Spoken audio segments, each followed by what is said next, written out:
कौन रंग तुलसी के पतवा कौन रंग मोजर हो सखी कौन रंग कृष्ण कन्हैया त तुलसी लो भाई गैली हो सखी कौन रंग कृष्ण कन्हैया त तुलसी लो भाई गैली हो।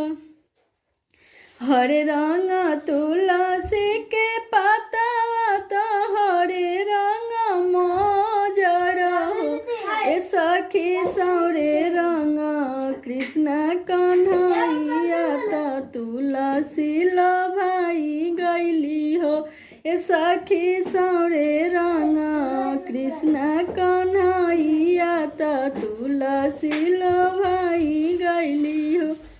का चढ़े तुलसी के पतवा तो का चढ़े मोजर हो सखी का चढ़े कृष्ण कन्हैया त तुलसी लो भाई गैली हो सखी का चढ़े कृष्ण कन्हैया त तुलसी लो भाई गैली हो।